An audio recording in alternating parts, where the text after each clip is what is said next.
जय माता दी। पंचम नवरात्र की सभी भक्तों को मंगल बधाई। पहाड़ों पर रहकर सांसारिक जीवों में नवचेतना का निर्माण करने वाली स्कंद माता।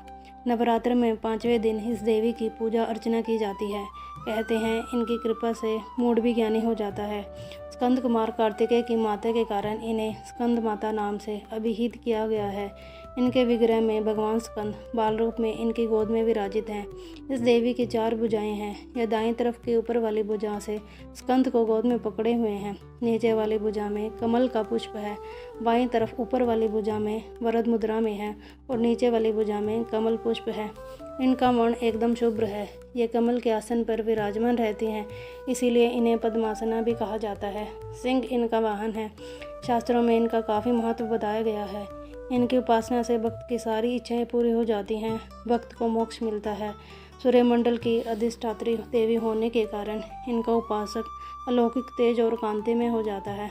अतः मन को एकाग्र रखकर और पवित्र रखकर इस देवी की आराधना करने वाले साधक या भक्त को भवसागर पार करने में कठिनाई नहीं आती है।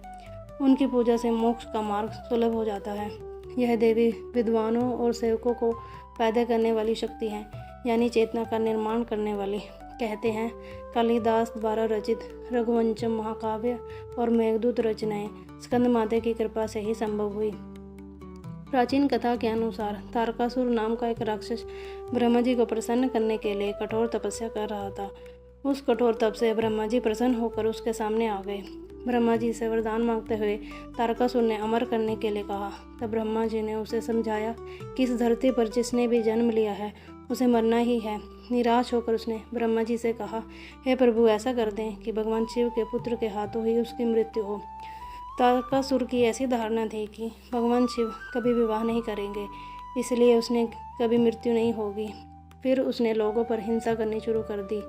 तारकासुर के अत्याचारों से परेशान होकर सभी देवता भगवान शिव के पास पहुँचे और तारकासुर से मुक्ति दिलाने की प्रार्थना की।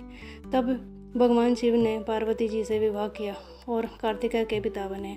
बड़े होने के बाद कार्तिकेय जी ने तारकासुर का वध किया। स्कंद माता कार्तिकेय जी की माता हैं। माँ स्कंद माता का प्रिय भोग। माँ स्कंद माता को केला प्रिय है, इसीलिए पूजा के समय माँ स्कंद माता को केले का भोग लगाना चाहिए। हालांकि केला ना हो तो आप बताशे का भी भोग लगा सकते हैं।